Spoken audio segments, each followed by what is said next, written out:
Okay, listen. This is my first ever cosplay video. Yes, disclaimer, my first ever. I did it last October, but found all this footage just lying around in a dusty folder, and I figured, this needs to stop paying rent in my computer. So, we're putting it to use. Let's go! The following footage contains extreme levels of cosplay jank, glue sniffing, and viewer discretion is advised. You ever record something and then go, I'll edit that next week? And then it's 8 months later and your PC's all like, hey, Bessie, you forgot this mess. No, just me? Cool. Well, today I'm going to show you how I put together my first cosplay ever. So, the cosplay that I finally did, and I'm finally editing, is, drumroll please, let's go, Absol! My all-time favorite Pokemon. I mean, disaster aesthetic, got a knife on your head, it just like, what, one single horn? Edgelord much? Don't worry, me too. So, let's break down how I took a cursed image I found online of sexy human Absol, and I transformed it into a full cosplay, leading into the dramatic reveal that I have planned for you guys at the end. Let's go. Section 1. The plan. When I saw this image, I blacked out for a solid minute. When I woke up, all of a sudden I had a shopping cart full of clothes, materials, fake fur, lots and lots of Elmer glue, and emotional instability. I had already paid for it. I was already on the way out the store. I just had it. So there was no going back after that. Raise your hand if you've ever seen a cosplay reference and said, yeah, I can totally make this with just $4 and an anxiety attack.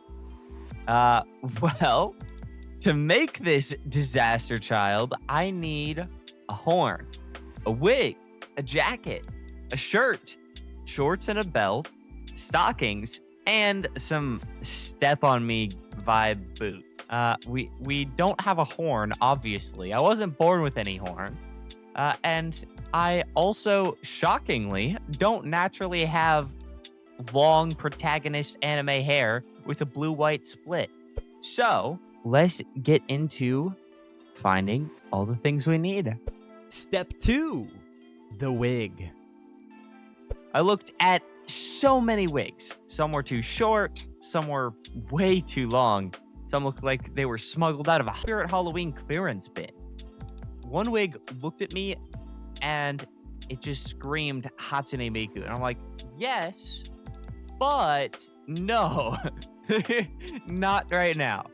So as I was looking through, I found a whole bunch. Half of them looked like I did taxes for anime villains. So I'm sitting here, I'm like, none of these work.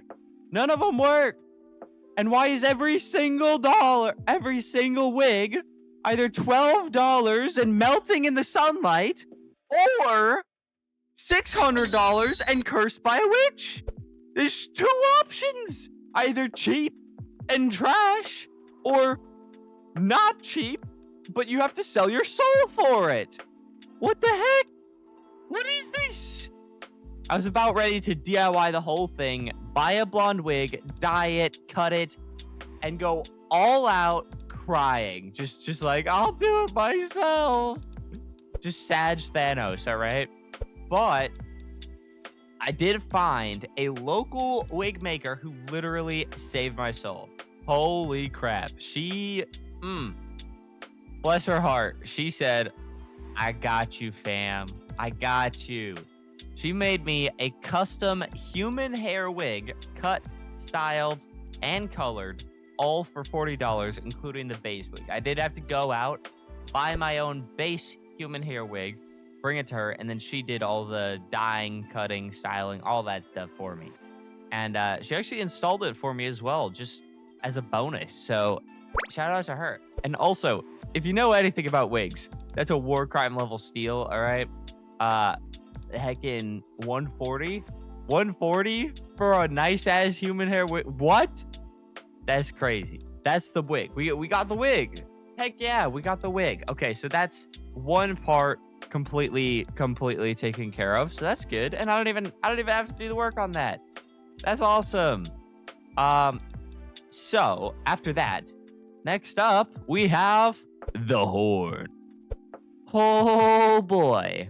I thought about using resin, foam. Then I remembered I don't own a garage or a workshop or spatial awareness, so I had to get creative. Cue paper mache. Yes, that third grade volcano project that you guys made. Yes, that third grade pretend fake pumpkin that you made, or whatever the heck you made out of paper mache. Yeah, we're gonna use that. So I came up with this very unique solution, right? I figured let's do paper mache that's light. When it dries, it's very light, so it won't like fall off. And two, it won't be uncomfortable to wear. It actually was very uncomfortable to wear, so that part didn't come through. I took a metal headband, some wire, some very cheap wire, and some pantyhose. Don't ask. And I started to building a scaffold. Yes, I sacrificed a pair of pantyhose for this cosplay. May they rest in pieces. I went through multiple layers of drying, reapplying, redrying, more reapplying of this paper mache on this scaffolding that I created. And then after all of that work, my neighbor's chickens literally ate it. I'm not joking. I walked outside and they were pecking at the horn like it was a corn dog. What the hell? I'm leaving it out in the sun to dry, and the chickens are like, oh boy, what a snack. I can't wait to have some glue in my diet. Eventually, I did move it to a safer place to dry, and it worked. Spray painted it dark navy, sealed it. Honestly, it actually turned out pretty dang sick. It didn't have a perfectly smooth appearance that I was hoping for, but it got the job done for the time crunch I was on. I started making this cosplay, by the way, for a Halloween party. We were like 3 weeks away. So I made this thing in about 3 weeks, sourcing all the materials, all that stuff. So yeah, we managed to get the horn done. After all that trauma, after all that pain, we did it. We heckin' did it. Next up, we have the outfit. So, time to assemble the rest of the fit. We've got a bunch of different components to this. You guys are going to have to keep up with me, okay? Jacket, shirt, shorts, belt, stockings, and of course, the finishing touches and shoes. For the jacket, I went to a thrift store, right? And I found half of this stuff at a thrift store, okay? I went to a thrift store, found a tan blazer, took it home, bleached it into oblivion, ironed the wrinkles out of it like I was fighting for my life. This was also the first time I ironed anything. Yes, my clothes are all wrinkly all the time. Thank you for noticing. But it turned out freaking amazing. Bleached, wrinkle-free. I was like, yes, this is perfect. There's something uniquely powerful about bleaching a jacket at 3 a.m. while whispering, "Fashion waits for no one." Listen, it's empowering. You just watch this tan jacket turn into pure white. You walk outside, it'll blind you. Then I went around shopping in some fabric stores, and with some help from a friend, I got this beautiful fur fabric. And we created this double-ended foxtail collar thing. Boom. Tossed it onto the collar, sewed it in. 10 out of 10 would DIY this shirt again because it crushed. Here's a quick peek at that. Jacket complete. Look at that collar. Then we have a shirt. So I was wandering through the same thrift store when I saw this random navy shirt hanging from the end of a rack, right? And I was like, what the hell? Why are you looking at me like that? You got beef? You got beef? And then I realized it was layered and the outer layer was sheer. And I was like, oh my gosh. Hold up a minute. I have an idea. It wasn't perfect, but We managed to cut it, re-sew some parts, added ribbon over the bust area to mimic the design, and bam, there we go. Match the reference image like a dream. Perfect. Shirt, jacket, both done. We already have the horn being chicken eaten and taken care of, drying. And we've got our wig being taken care of by our local wig maker. Shout out to any local wig makers out there. If you ever need a wig, please look up the local wig maker in your area. I guarantee there's one somewhere. Go support them. They deserve it. They work really hard. Now we've got shorts, belt, and stockings. For the stockings, I just got a standard pair of pantyhose and tossed them on. I got I think I went to JCPenney actually, and I got just pure white shorts, ripped edges. And then I think I was in either another thrift store or Spencer's to find the belt with just a nice thick black belt with, silver accents. Turned out perfect for this cosplay. So that's that done. Now, finally, from top to bottom, we are arriving at what you guys know and love. The feet! No, I'm kidding. Shoes. So I was like, there are no shoes in the original image, right? I'm like, what the hell? How am I supposed to figure out what shoes go with this? Now, while I do think knee-high goth boots would have gone great with this, we didn't end up going with that, all right? We ended up getting some nice black and white platform Vans. After we got the black and white platform Vans, we had the entire fit together. And a little bit of waiting, a little bit of, sewing processes, waiting for all of that to finish, putting in all the work. Finally, it's all paying off. Now, a couple days before, I realized finishing touches. No cosplay is finished without the finishing touches. Details matter. Details matter, guys. Okay, so what details am I missing? Let's just take a look at this image. Let's take a look at this cosplay, right? What details are we maybe missing, chat? I think we're missing the giant freaking jewel in the middle of Absol's forehead. That's like a key feature of Absol. Yes, obviously the asymmetrical hair and horn, but the giant jewel in the middle of her forehead. We've got to find a sexy anime forehead jewel. So I went to a hobby store. I grabbed some basic craft gems, and these are like to glue onto like a piece of wood to make like a fancy little, I don't know, book cover or jewelry box or something. I don't know, but they were like 44 cents. So I got some jewels.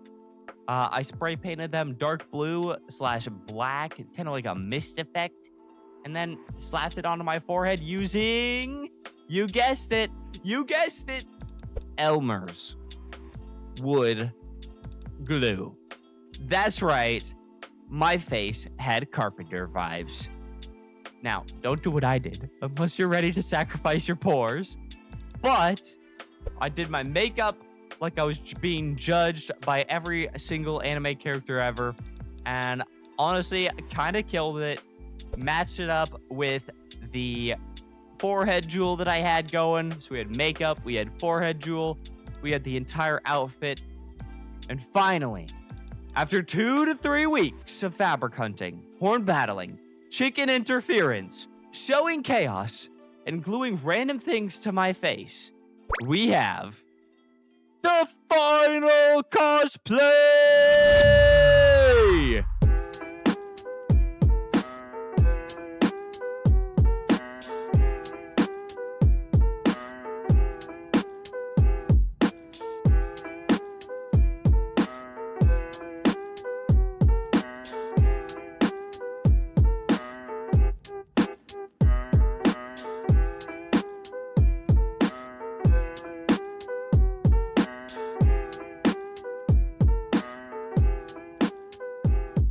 Thank you so much for watching, nerds. This was a total labor of love. In total, the cosplay costs around $600, including materials, tools, wig. and the therapy I now need from the horn arc and those chickens. Would I do it again? Yes, absolutely. Did I learn anything? Also, yes. Do I now have 3 burns and 5 emotional scars? Also, yes. It's all yes. Every answer is yes. Point is, if you've ever been scared to try a cosplay, just do it. Please, you don't need to be a pro. Just grab some glue, scream a little, and go feral, all right? This was such a blast. I hope it inspires you to try that cosplay you've been wanting to try, you've been dreaming about. Even if it turns out cursed, that's fine. That's part of the fun. The fun is making mistakes and learning. Please, if you've been thinking about it, just do it. It'll be worth it. I promise you. Drop a like if you enjoyed. Sub if you want to see more chaos. And tell me in the comments your favorite Pokemon and the weirdest thing you've ever glued to your forehead for a costume. I'll see you in the next one, babes. Peace. Bye-bye.